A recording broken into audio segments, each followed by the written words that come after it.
ekimu ku bintu bye batutendeka oba bye batubuulira mu njiri oba enjiri ya Kristo byetugamba bwe butaba na malala nti ne bw'olowooza okugafuna ekigambo kya Mukama kikubaka ekikunyweza era ande bonnojjeno gajagenda gonna olwoba olowooza okuba nago ekigambo kya Mukama Bayibuli kiyita ennyondo eyasaayasa olwazi.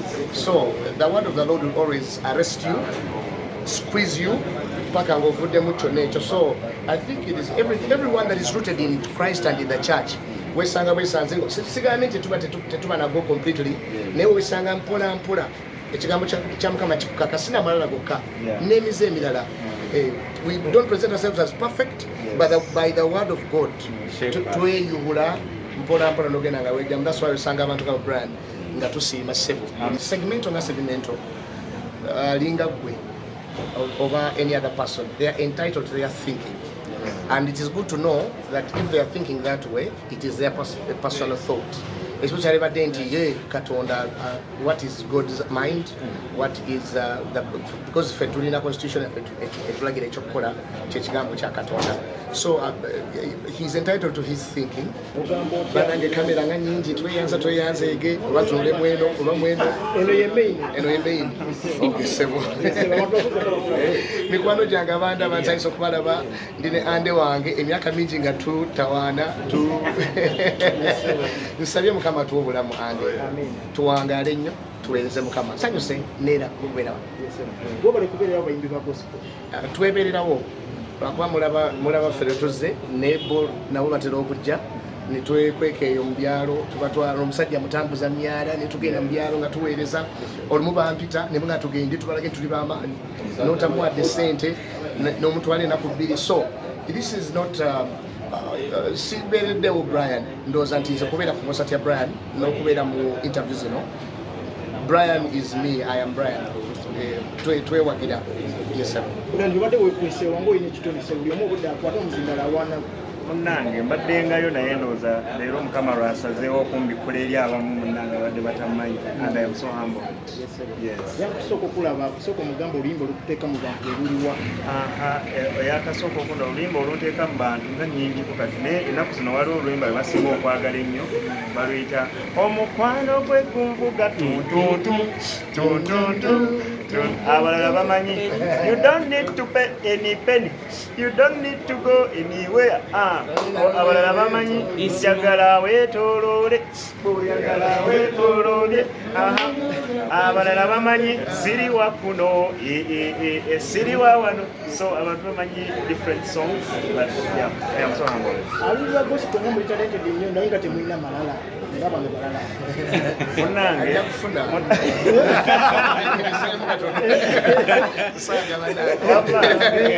wamma ekyaddala kiri nti obanga ebyaddala oli mulokole ekimu ku bintu bye batutendeka oba bye batubuulira mu njiri oba enjiri ya Kristo byetugamba bwe butaba na malala nti ne bw'olowooza okugafuna ekigambo kya Mukama kikubaka ekikunyweza era ande bonnojjeno gajagenda gonna olwoba olowooza okuba nago ekigambo kya Mukama Bayibuli kiyita ennyondo eyasaayasa olwazi. So the word of the Lord will always arrest you, squeeze you paka ng'ovuddemu kyonna ekyo. So I think it is everyone that is rooted in Christ and in the church wesanga bwesanze sigambye nti tetuba nago completely naye wesanga mpola mpola ekigambo kya Mukama kikukaka sina malala gokka n'emize emirala. We don't present ourselves as perfect but by the word of God tweyubula mpola mpola n'ogenda nga wejjamu. That's why wesanga abantu ka brand nga tusiima ssebo. amina pastor omukulu segimenti yavudde n'agamba nti mukuyimba n'abayimbi bano abasatu mukola nsobi. Mbadde ngamba oluganda oli nti si buli kibuuzo nti nakubange na ansa yakyo ebimu nyinza obutaba na ansa yabyo naye segmento nga segmento linga gwe over any other person. They are entitled to their thinking. And it is good to know that if they are thinking that way, it is their personal thought. Especially about Katonda, what is God's mind, what is because Fetulina Constitution so he's entitled to his thinking, and I wouldn't want to comment on his thinking.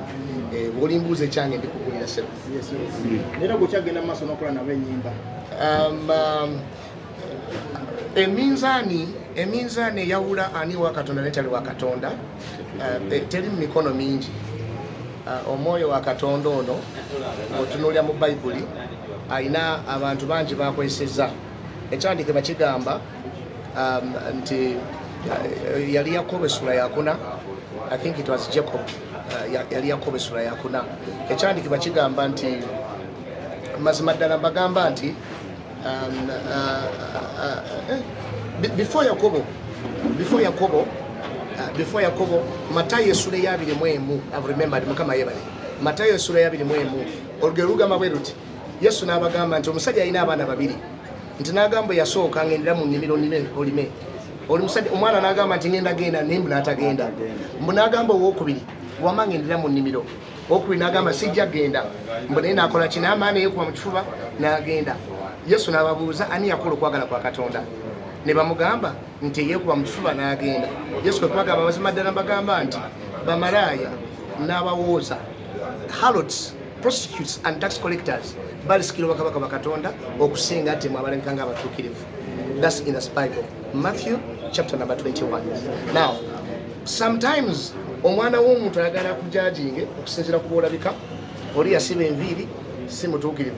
Naye nange ojja kwesanga omuntu asibye enviiri naye ng'ate omutima gwe mulongoofu n'okusinga asala akapata n'addako ekirevu. So kati ebintu by'omutima n'obwa Katonda tetubijajinga na maaso ga kungulu. Tetubijajinga kati nzalako oluyimba ne Bettina. Kati Bettina namukasa oba tomumanyi, ojja ku you judge her. Naye nze ntambuddeko ne Bettina namukasa. She is such a wonderful woman after God's heart. Bettina emirundi gye yasiiba mu mwezi, nze nange omusumba olumbeera bizinesi gisiiba. Omunoonya naye omusumba naye ndi mukusiiba nga yasiibye. Ali mu kunoonya Katonda. So I think the message for me is we shouldn't judge. However, I leave it hanging until let everybody have their own perception, understanding. But when you kulaba nti entegera yaffe tujja restinga nefitinga mu kigambo kya Katonda. Oba tugambe nti kana akayimba ke kalina akatakisini makisabe kamuleetedde amaani okusobola okubalumba kwatebwe ne pasta mugende. Ande mbadde nsaba segmento oyo mwana wa Katonda aliko amafuta, aliko ekisa kya Katonda. Segmento ate n'ekirala namulabye ng'atereza statement ezimize yakoze. Badde nsaba segmento tomuteekako maanyi muleke. Muganda waffe tumwagala ate tumukiririzaamu. So nawe omusonyiye nga pasta mugembe yamusonyiye. Tansobyangako. Omuntu gw'osonyiwa yaba amusobeza. Nze segmento tannaba kunsobya. Nza gamba nti musobe kubanga nga bwe ngambye ali entitled ku ndowooza ye neyange njikuwadde, but he is our brother and we love him and he's doing good ate Mukama mutwala wala. And even the act he did of ogeza kutereeza ebigambo bye, it's a humbling act, an act of humility. Omuntu eka omwetowaze yateega nti wano nayekyeza nakoze bubi banange musonyiwe. So nze ndowooza muganda waffe tumukuba nnyo magi tumuleke muganda waffe awulirize Mukama. Engineer Brian, eze eri mu kuzuukusa ennyimba ezaali zaakuna ennyimba abantu zibadde tebamanyi bwe AI okujja mu ndeso okyogerako ki? Amazima amatuufu gali nti okujja kwa AI mu industry kyandibadde ekintu nga kyakutuyambako, naye bwenaekwatibwa obubi eyinza tukola obubi. Tekiyinza okwogerako tesobola kusukkawo nnyo buli kintu era ekirungi bwe kiggwa mu mikono emibi ate kifuuka kya bulabe. So just Mukama atuyambe tumanye how to use AI in this generation, but otherwise if God does Mukama waba tuwadde amagezi okukikwata obulungi ejja tuyamba because it helps in very many things. Mwenga abayimbi ba gospel mukwata mutya entale ziba zibalumbi ngeri abasatula engeri gye bazikwatamu? Kati ffe ewaffe tulina enkola emu ku nkola ffe zetukola. Omulabe bwakulumba sirika. Ebiseera ebisinga bw'osirika kirina engeri gye kicreatinga olutalo mu ye olw'omunda n'alwanagana n'ekintu ye paka lwaliwulira nga oba Katonda ye yennyini n'akulwanira mu ngeri ye yamanyi. Era ffe kati ekyo kyekimu ku byokulwanyisa byaffe bye tulina kusirika entalo n'ozirekera Katonda ye Mukama wange. Abantu sooka obagambe musatiriyo ebingira kwa mmeka byonna. Abantu banaye mwenna abatulaba ennaku z'omwezi nga 9 ogw'omunaana wano ku UCC Kasubi banna okuva ku ssaawa 9 tujja kuba tutandise okuyingira kwa mitwalo 2, emitwalo 5 VVIP emitwalo 10, then emitwalo 2 eba mmeeza ya muntu omu kuliko ebyokulya n'ebyokunywa, then ne bakapo nga muli 2 mmwe mu kifo ky'okubawa emitwalo kubaweera emmeeza ku mitwalo 4 nja kubaweera ku mitwalo 35 if you're a couple eyo package weeri era munoonyaako negibawa, then emmeeza y'abantu 8 yakakadde kamu, abaana abato below 13 years mutwalo 10. Yes, wano ku UCC ennaku z'omwezi nga 9 I welcome all of you. Buli muntu yenna oba oli mweru oba oli muddugavu oba oli mumpi oba oli muwanvu bane we tukwaniriza and we love you. Oba oli mulokole oba toli mulokole, we welcome you. May God bless you.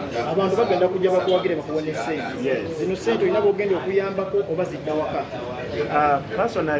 Personally nkola obuweereza bw'amakomera.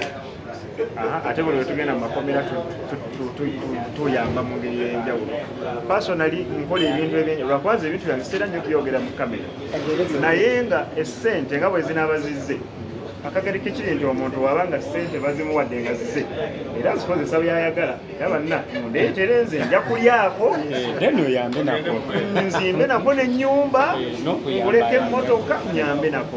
N'omukyala wuyo asuubira. N'omukyala asuubira nnyina omutwala mu maternity leave, nnyina omutwala byonna nga obimanyi gye bannange. Yes, thank you very much.